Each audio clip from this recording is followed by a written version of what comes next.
WD-40 specialist to guarantee performance out of this race car.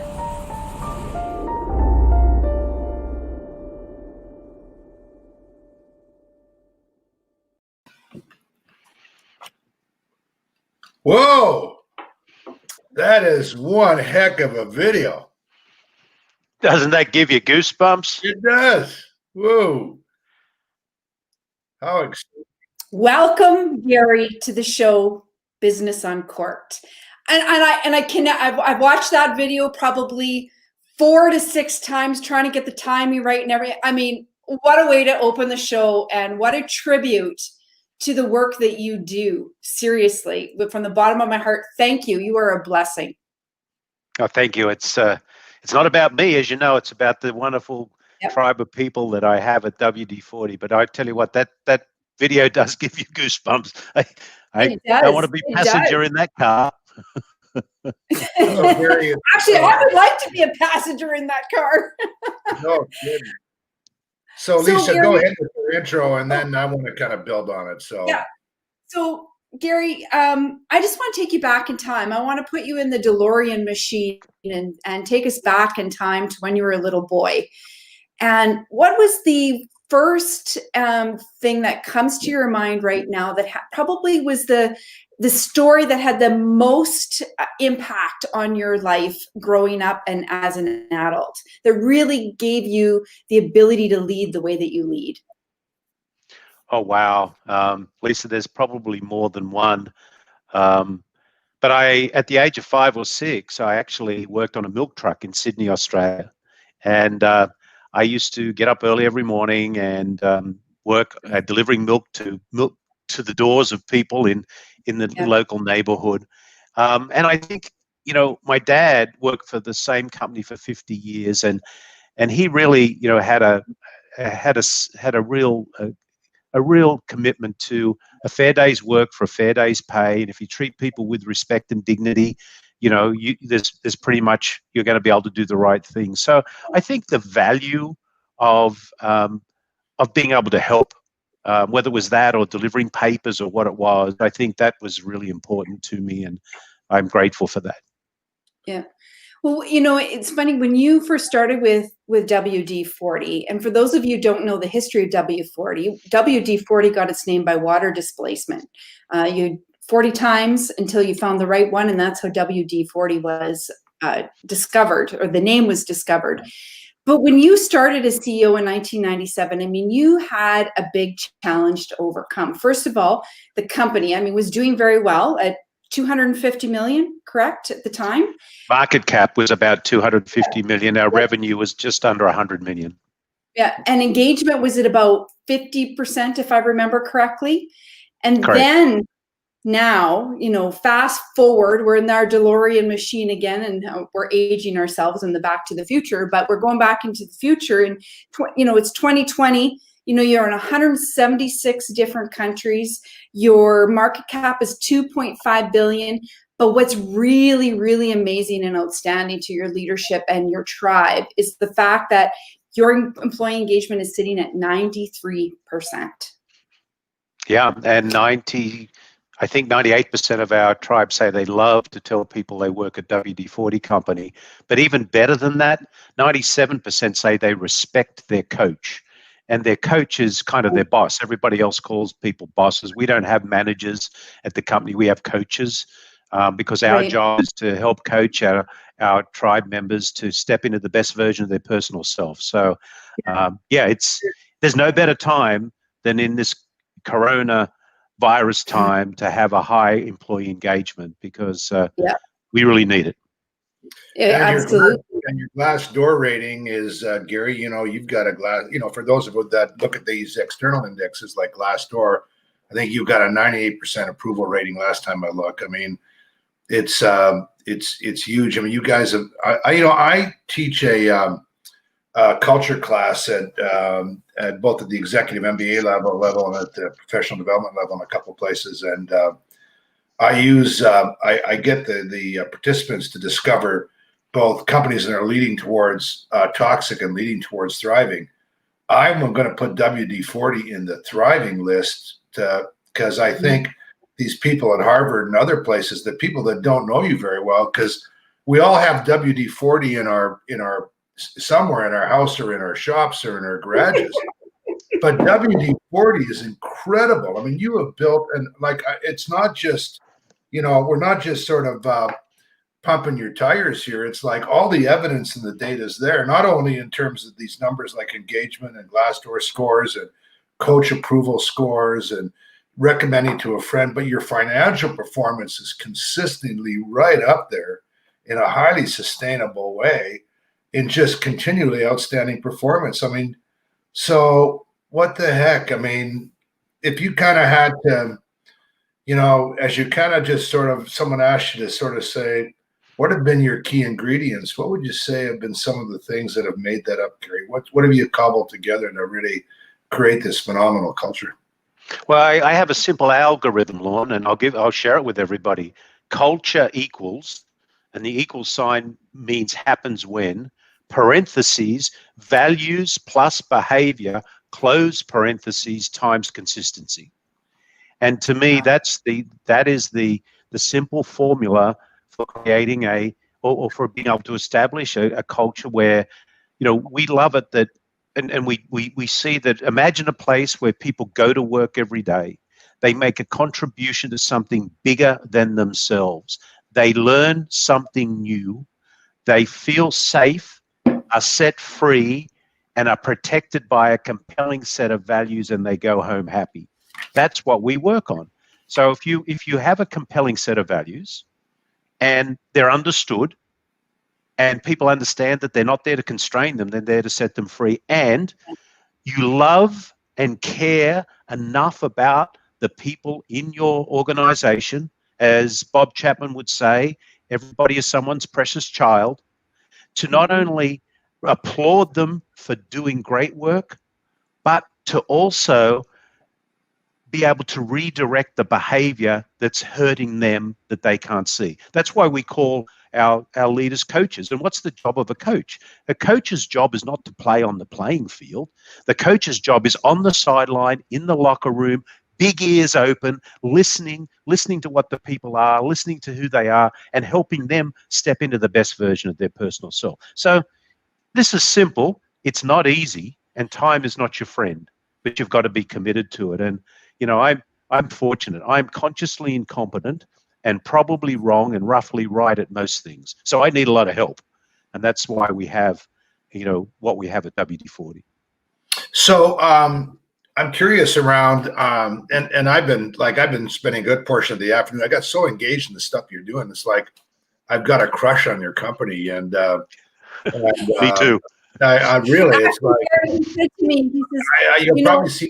you'll see my application there. So but seriously, I was so intrigued around your approach to coaching and leadership. Can you just talk about that? I mean, you have a really unique way of thinking about learning. You say there's no mistakes in your company. You talk about moments of learning, but you engage your team member, your coaches in your learning strategy. Can you talk about that? Yeah, we're servant leaders. I don't have a job. I have a purpose, and my purpose is to serve. And that's the way I think about it. And, we don't make mistakes. We have learning moments. One of the things that, pour cold water on creativity and fear and entrepreneurialism is people are afraid of failure. So we took the word failure out. So we have learning moments, and a learning moment has a definition. A learning moment is a positive or negative outcome of any situation that has to be openly and freely shared to benefit all people. So, we say that we really flourish in these opportunities to learn. And, one of our tribal attributes, the number one attribute of a tribal leader is to be a learner and a teacher. I talk about that a lot. Imagine going back. You took us in the DeLorean time machine. I'll take you back to thousands of years ago in the middle of Australia. And here we had the Indigenous Australians. And what was the role of the tribal leader? The role of the tribal leader was to teach the young tribe members to throw a boomerang. Why? Because if they couldn't throw a boomerang, they wouldn't survive. So our job as leaders is to help people be great boomerang throwers, whatever the boomerang is on the day. So, we're always learning and we're always teaching. Well, So Damien I- says you Go are ahead. phenomenal. Oh, thank you. Yeah. So, I took the Maniac Pledge Oh, good. today, and I put it on my social media because I'm such a fanatic myself about this whole idea of self accountability. Could you kind of expand what if you could maybe just talk a bit about the Maniac Pledge? But what brought you to it, Garry? And how did you introduce it into WD40, and how has it landed? Sure. So the Maniac Pledge basically says, and it starts off with 3 words: I am responsible. I am responsible for taking actions. I'm responsible for asking questions. I have no right to be offended if I didn't get this sooner. If there's something I should know about, I should tell someone else. So how did it come about? Many years ago, I was traveling around the world, and I got back to our office in San Diego, and one of the tribe members there, kind of approached me and said, I'm really angry. So, I'm sorry, you're angry. Anger is not a good thing. What's the problem? He said, well, this, I should have known about it, and blah blah blah. And it's a bit like this person kind of nearly had a little bit of the attributes of who Al is. I don't know if you've met Al yet, the soul-sucking CEO, but Al is actually. Hang on a minute.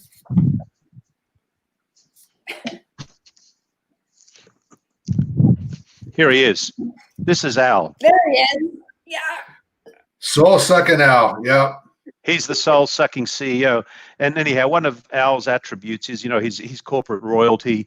He should be told everything first. And anyhow, I thought, this is crazy.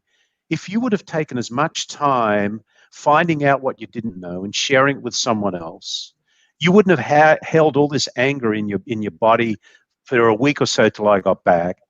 I wouldn't be getting this feedback from you, and we all would have been better. So what became clear to me is I had to give people permission. So we came up with the Maniac Pledge. Here's your permission. Everybody takes it now. Everybody is part of the Maniac Pledge. So it's the permission to ask questions, be curious, but also commitment to telling others. Because as a tribe, we are a group of people that come together to protect and feed each other. It's not about me. It's about us.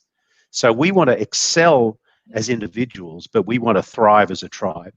And that's really what our whole culture is about. So could I just ask you on a practical basis, I just love the pledge. When do people take it, and how do they get refreshed, and how does it translate into your daily work?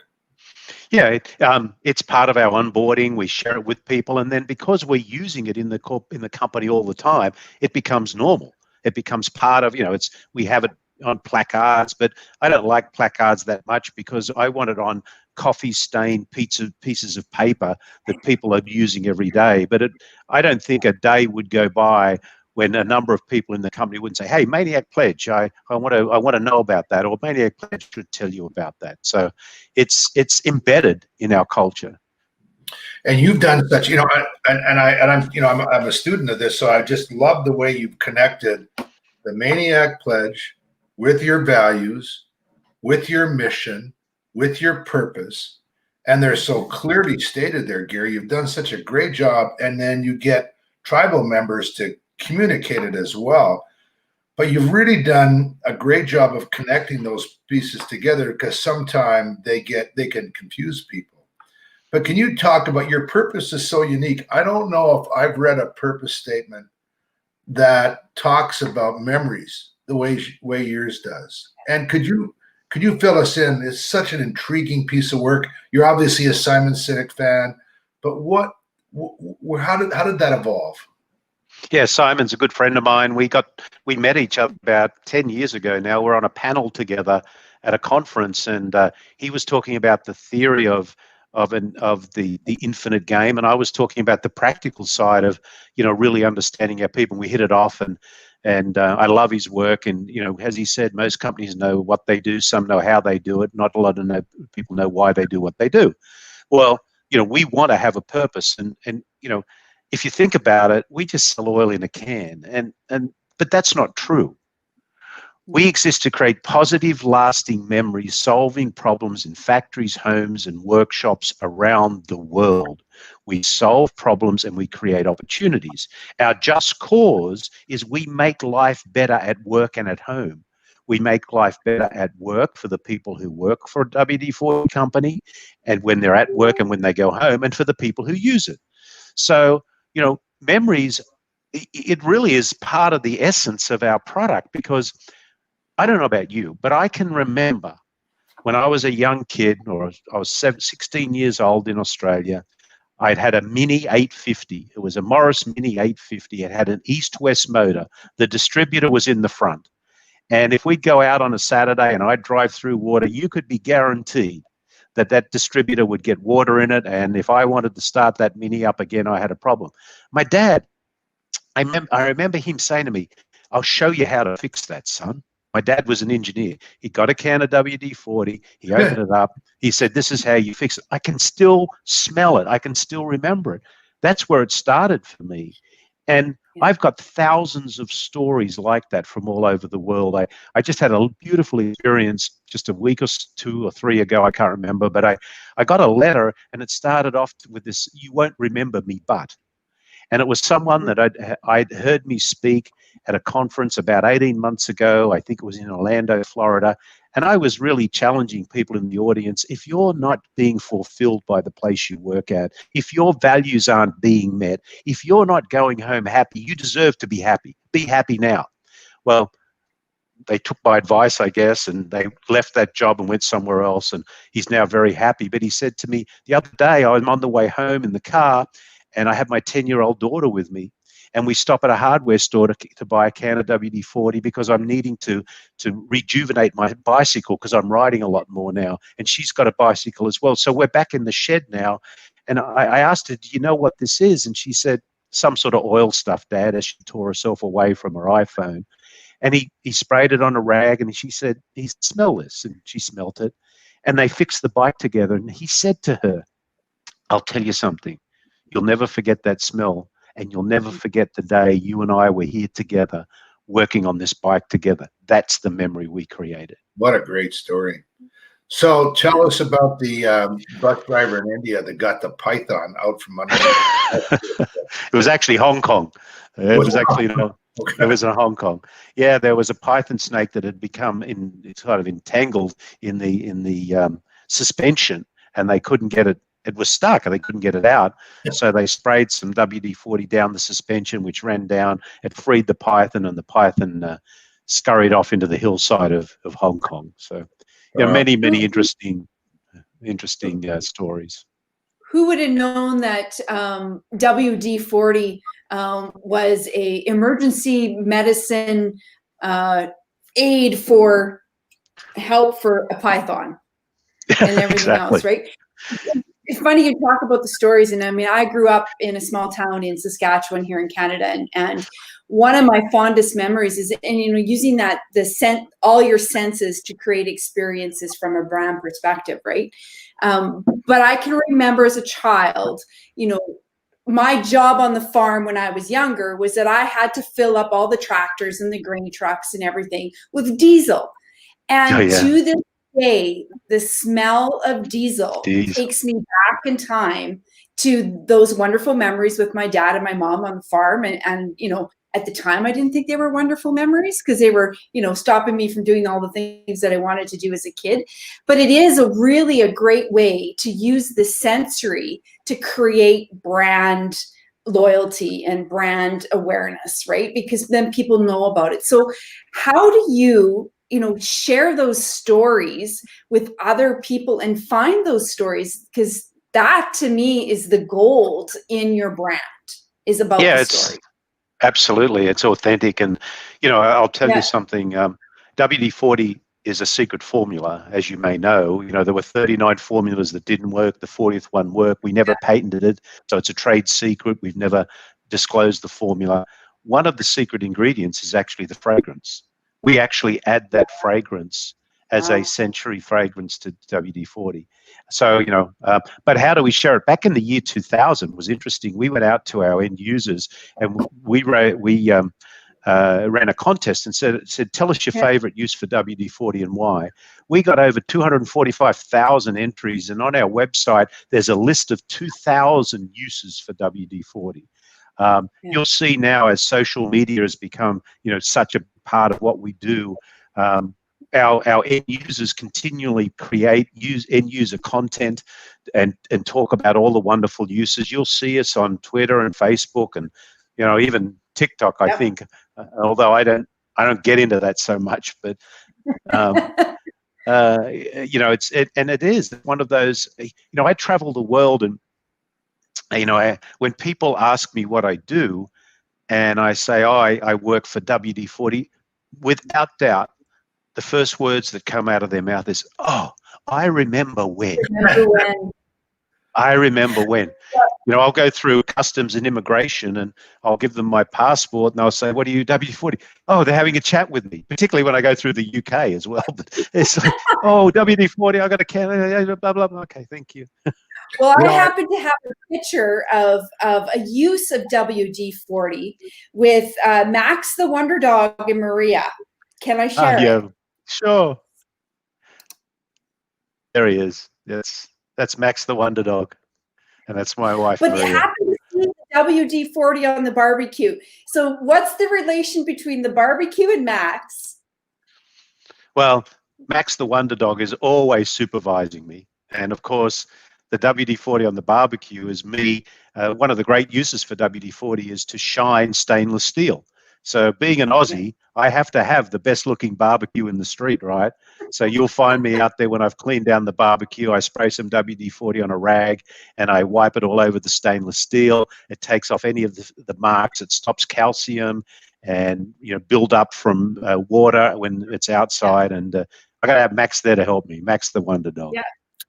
Well, and Lorne has a story about when he was working with Alberta Treasury Branch about a particular dog that became part of the culture from a CEO. And so I think that, share that story, Lorne.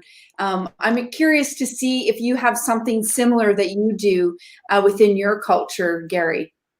Well, the previous guest on our inaugural show actually was the CEO of ATB Financial. ATB is one of the top companies, number one company to work for in Canada. 5,000 people are over right now by the Great Place to Work organization. Anyway, Dave decided to adopt a dog with wings lab and spent a year, a little over 18 months of his life as a CEO. You can imagine Garry traveling around, although his was a little bit more localized travel than yours, but everywhere. Bringing that doggone dog along with them as that dog became capable to actually help. They train the dogs for people with disabilities. In this case, that dog. Yeah, so it was a great. The whole culture fell in love. The whole province, actually, an entire province fell in love with this dog named Vaughn. And I think he became more popular than Dave did. It was a beloved CEO. But anyway, well, yeah. It's funny you should mention that, Lorne. When I have put a few pictures of Max up on LinkedIn, and they always get more comments than me. Yeah. Pictures of me, and I can understand that. I have a great face for radio, not a great face for LinkedIn. Oh, I worked with the marketing company one time a few years back, and one of the things that they said is listen, if you want to increase your awareness on your social feeds, post pictures of dogs and cats, but dogs even more than cats. So everybody loves the dog, right? So how can you not love the dog? Absolutely. Hey, Garry, you've built up this system, and I just love the whole system, and it's tied to your whole business strategy. And I'm curious too, as you bring in more acquisitions and you're growing your brand and your people, and you're much more than even though it's still the can with the red top, you're much more than that now. However, if you were, a lot of times CEOs talk to me and go, where do I start?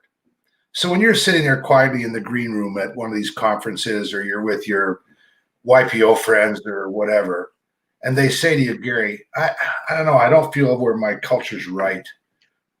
What do you advise them? How do you advise, what do I do next? How do I think about it? What do you say? Look in the mirror first. Yeah.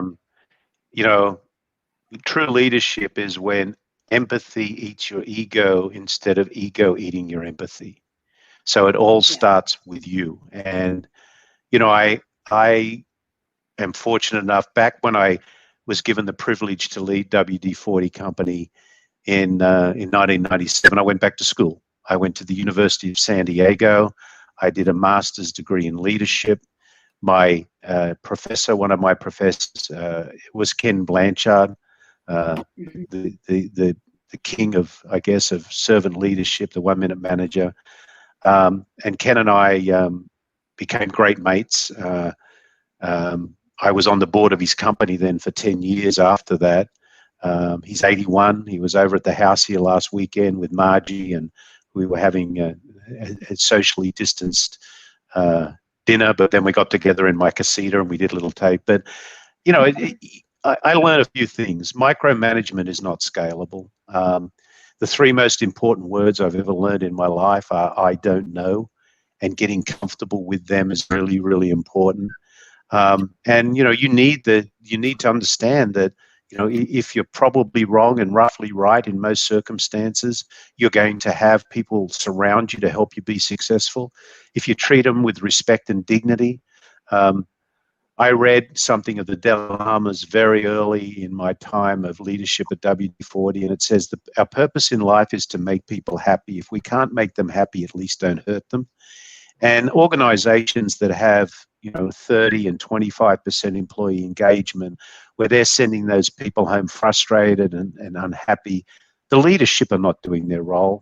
You know, that's not our job. Is to we can be better than that. So back then I made a commitment. I said, you know, I have a dream. I would like to be able to create an organizational culture, not on my own, but with the help of others, where people can go home happy and we can make a difference in their lives. And, you know, another great book that I read, and everyone should read it, is Everything You Need to Know You Learn in Kindergarten by Robert Fulghum. And it teaches the simple things of life. Say please and thank you, pick up after yourself.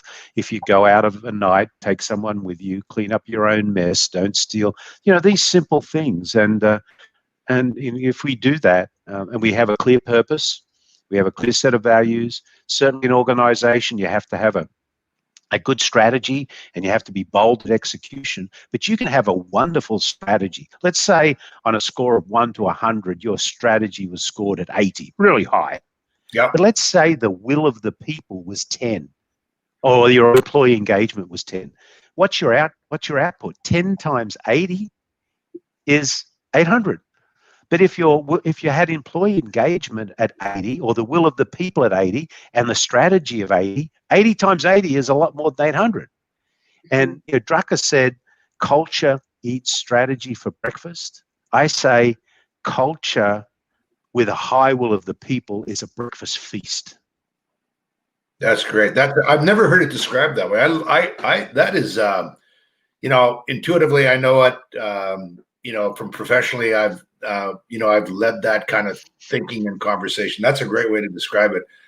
If you and I, and Lisa and our audience, we're going to walk into a company and we didn't have much time, and it wasn't the COVID, and we could actually walk in, Garry, and we had a day, and you were deciding whether you were going to make an acquisition, and then you wanted to make it all you had was just sort of the tactile and the observations around whether the will and the engagement was high. What would you be looking for, real quick? What would be some just indicators that people might not normally look at, but you'd be looking at? Well, firstly, I don't even have to walk in the company to do that. I'd be in the parking lot half an hour before starting time, and I'd be watching how people arrived at the office.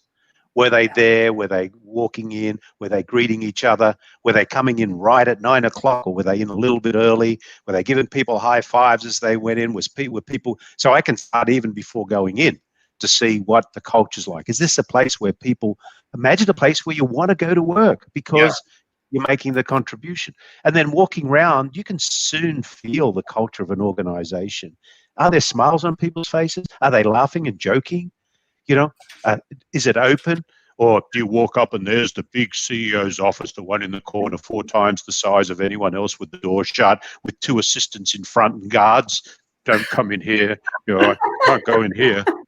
Or are the leaders wandering around, running into each other, you know, talking to each other? engaging with each other. You know, right, one of the things that's going on with COVID right now is we're drawing down on what I call tribal equity. We've got high tribal equity. So in these times, we've got to ensure that we keep topping up the tribal equity. So right now, we've got to be communicating more and more.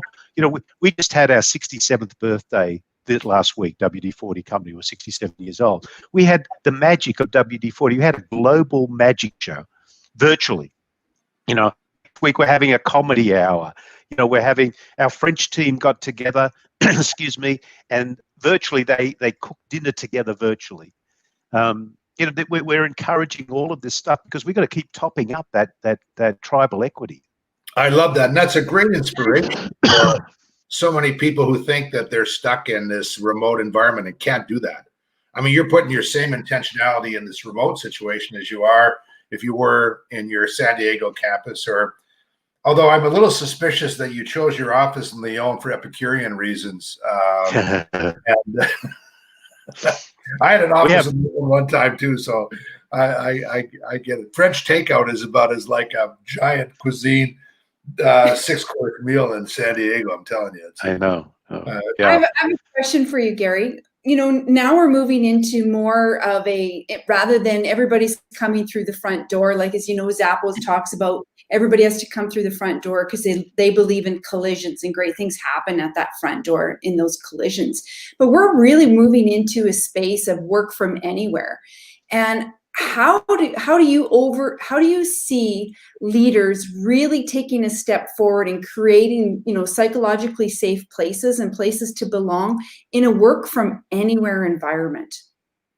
Well, firstly, work from anywhere is a choice, and I don't think it's an either. It's not an either or. It's a both and.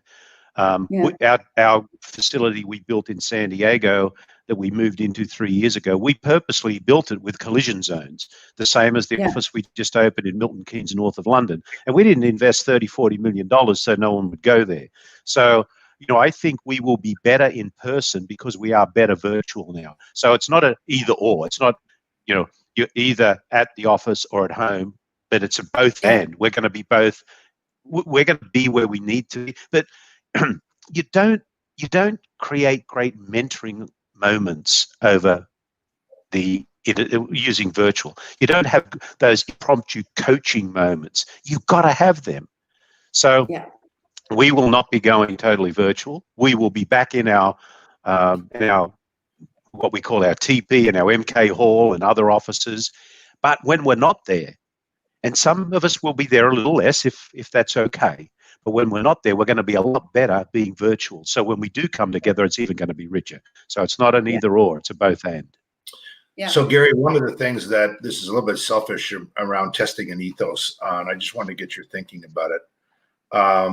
We believe that there's an evolution from diversity to inclusion to belonging, and belonging is become even more deeply. It's a sort of a part of our human nature to deeply want to belong, but it's going to take on greater importance in organizations going forward. And I just wanted to get your take on that. Well, that's why we call ourselves a tribe, not a team. It's based on Maslow's hierarchy to self-actualization. And the first two rungs of that are basically, can I survive and am I safe? The third one is belonging or love. And if you don't have belonging, you know, everybody who's listening to this program or watching us today have left a company, an event, an organization, or even a relationship because they didn't feel like they belong. So belonging is deeply needed. And it's been one of the foundations of, and again, why we call ourselves a tribe. You know, you belong to a tribe, you play on a team. So, and we are tribal in nature. It started at the beginning of mankind with Ugg the caveman, right? And so, belonging is so important.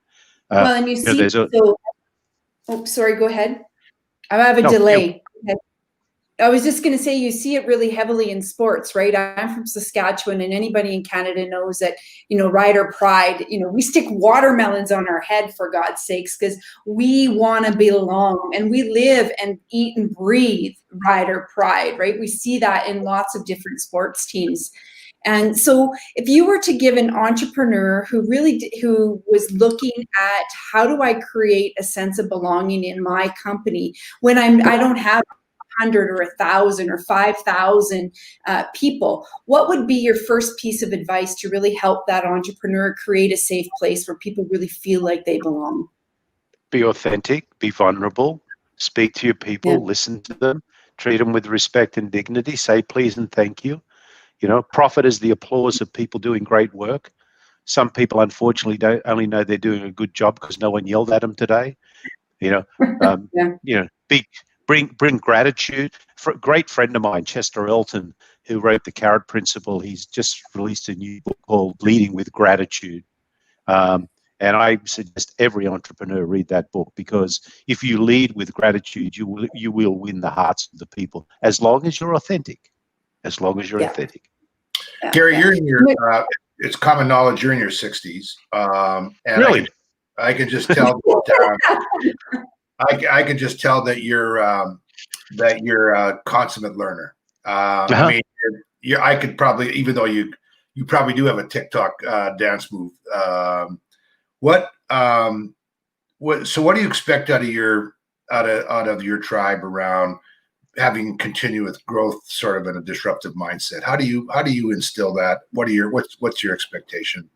Well, we embed it in the organizational culture. We have a program in the company called Leadership Lab, where we actually teach the attributes of leadership. The program that I did at USD, which I was in the first cohort in 21 years ago, the Master of Science in Executive Leadership, we've put 35 people through that. We have 35 people with master's degrees in leadership in the company, full rides. And one of the requirements of that is once they graduate from this master's program, they become part of our internal faculty. So we actually have an internal faculty that now teaches attributes of servant leadership across the company. I think at last count, in the last 5 years, we've had, I think it's 36,000 hours globally of leadership training that we've done with our tribe members around the world. I teach at USD. I teach culture now in that one program. I also teach at UPenn and at San Diego San Diego State University. I'm a guest lecturer there, but I actually teach. I'm an adjunct professor at USD, and it's just part of what we do. I mean, we are a learning organization. Yeah. So I was curious about. Sorry, Lisa. So many organizations call themselves learning organizations, and I call bullshit a little bit on them, because year after year you see the same issues, and I go, how do you describe yourself as a learning organization when there's this continual repetition of the same problems? And I noticed that you put a lot of attention to learning in the moment and these moments of learning. How do you do that? How do you bring this practical kind of coaching and learning to your institution? You're rewarded. You reward what you get. So by taking the word failure out of our vocabulary and replacing it with learning moments, we're always asking each other, what was your learning moment? What did you learn from that today? Is there any, I have a list here of all of my learning from COVID. Here it is. And I'm sharing that, and I don't know how many there are there. Some of these are new learnings. Some of them are learnings that were dormant, and I've just become aware of them again. And some of them are old ones that we needed to bring back in. But, the first one is, in times of great and real need, people can pivot around fear. Practice pragmatic optimism. Be vulnerable. Stay centered as possible. Have clear boundaries, be present, be mindful, be healed, be a giver, not a taker. And we are just having the best fun right now in looking at all of the things that are different. What we started this process of COVID of saying we need to stabilize, secure, reset, and thrive. So we question ourselves, what are our beliefs today versus what our beliefs were in February? Because our beliefs have changed, because our environment's changed. And we have to reset and go forward in a new way, or keep going the way we were going. So we're always questioning. And it's not, one of our values drive this. Do you know one of our values is we value making it better than it is today? That's one of our 6 values. Yeah. And our values are hierarchical. So we're always asking, how can we make this better than it is today? And that curiosity drives learning.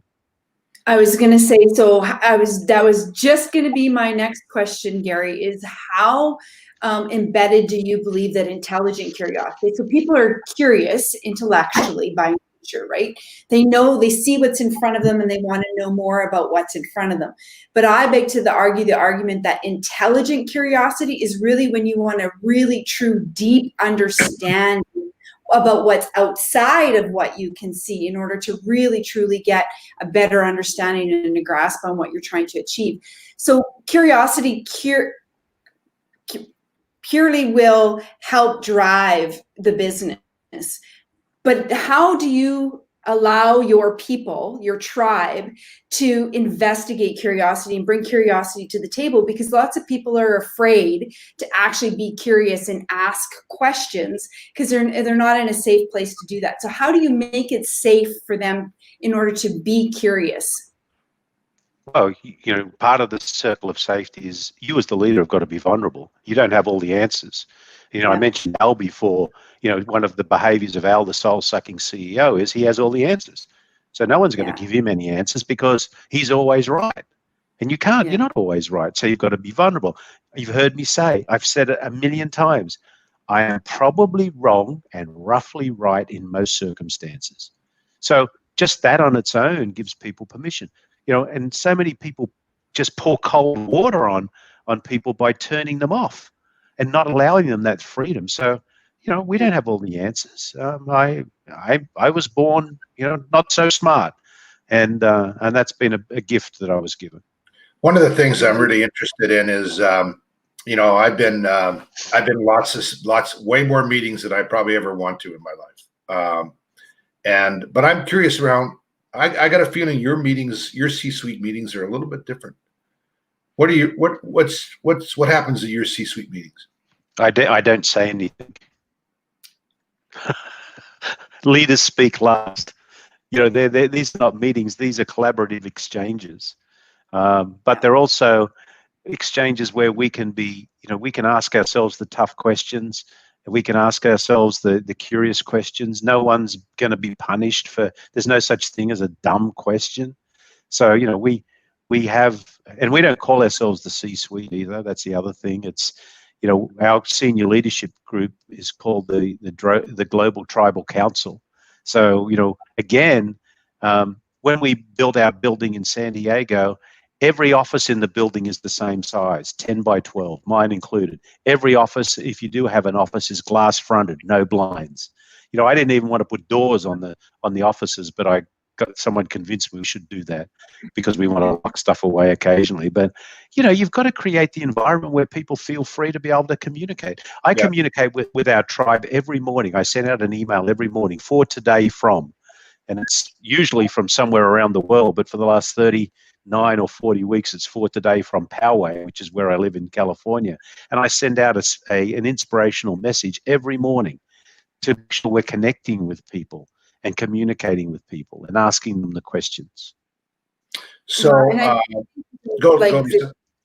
Oh, sorry, Lorne. I was just going to say, I think that that principles that you're talking about. I mean, I know that Lorne asked you about, how do you lead your meetings in the C-suite, and you don't say anything. But I think that is for anybody, whether you're a leader in the C-suite or, like you said, you're an entrepreneur, allowing your people to actually speak first and you last really is a great way to find and encourage new methods of thinking and possibilities for new opportunities, right?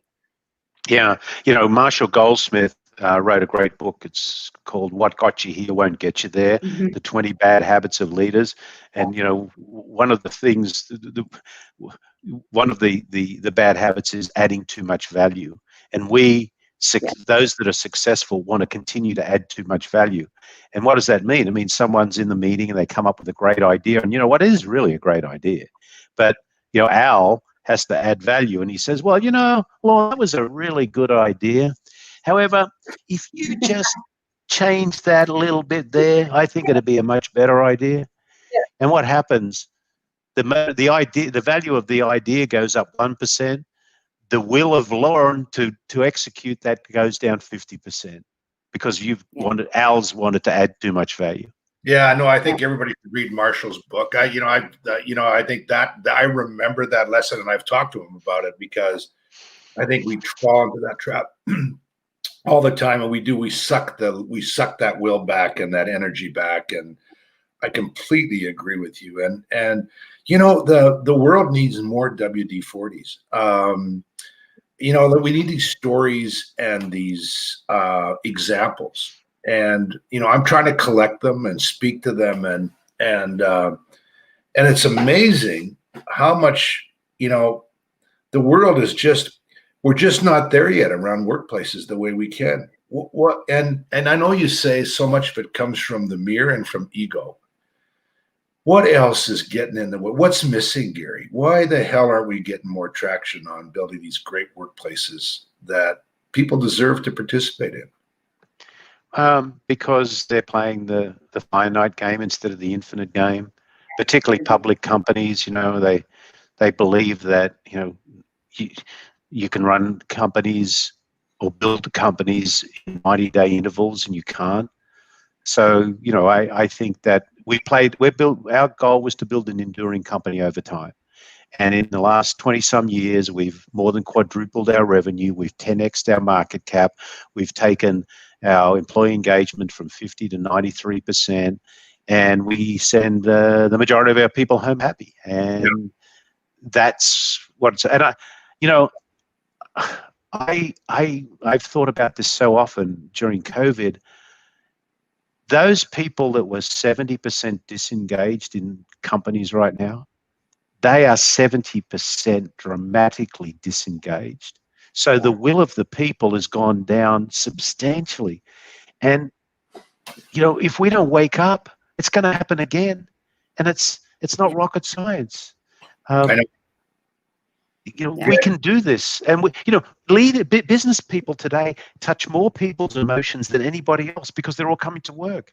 But it's this short-termism. It's all about me. I got to be the king. Yeah. Yeah. It's all about the people.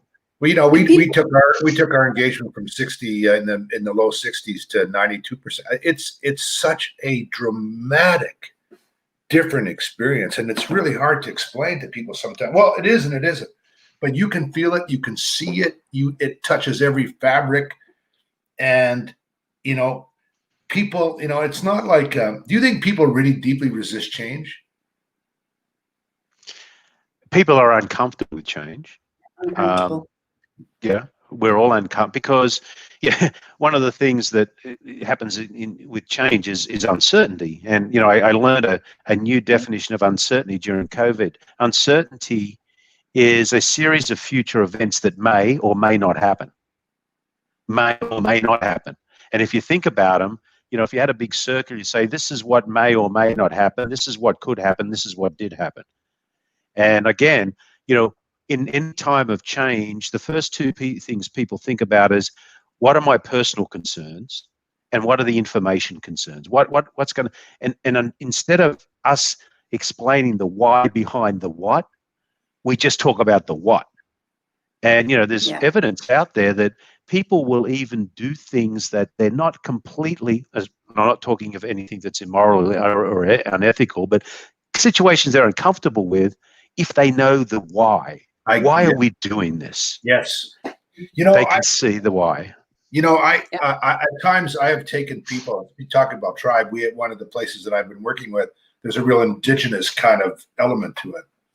And of course, a lot of things happen in the start and circle, right? The right way. And when you get people in that circle to ask about time in their life when they've had the courage to adapt, Garry, almost everybody has a phenomenal story. We are adapting people.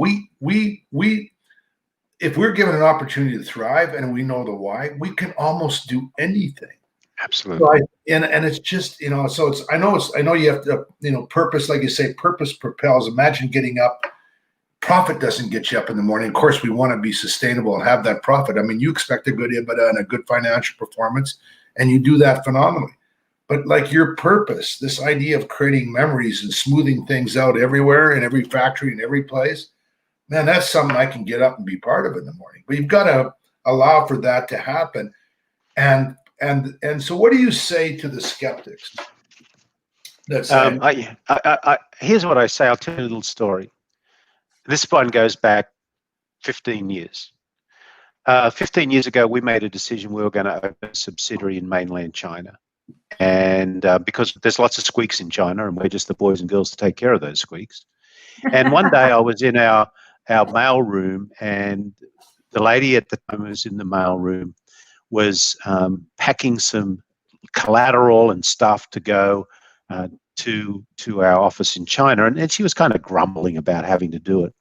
And I told her the story. I said, if you knew that what you were doing was helping put shoes on the feet of kids going to school in a little school in China, would that make you feel any different? She said, of course.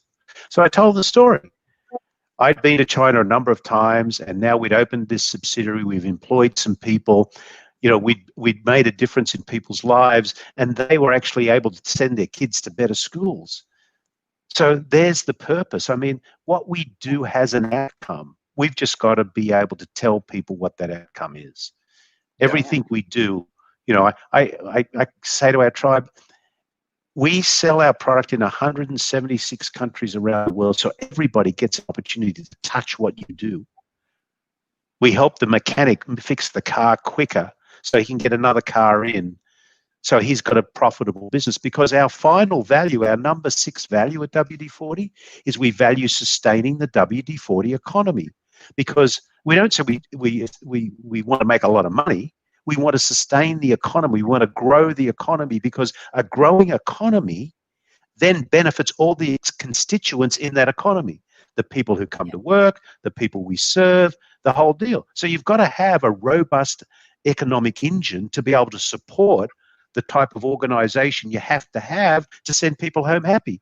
Profit is the applause of people doing good work. Yeah, exactly. Take care of your people. They'll take care of your customers, and your customers will take care of your shareholders.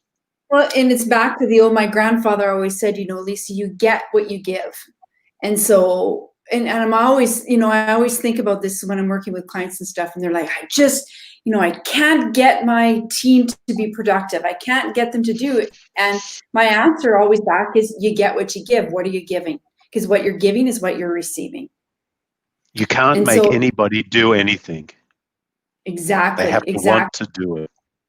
Yeah. So and I don't know where we are with Gary's time here, as he's got a couple other calls. Have to wrap up here pretty quick. Garry, I you know, there's something just, maybe we should just have you go on before the presidential speech debate next time, and maybe you could just talk about it. The look on your face, Garry, says, no way, I'm not doing that. I'm both a Canadian and American citizen, so I can say that. But anyway, I'm an Australian citizen and an American citizen.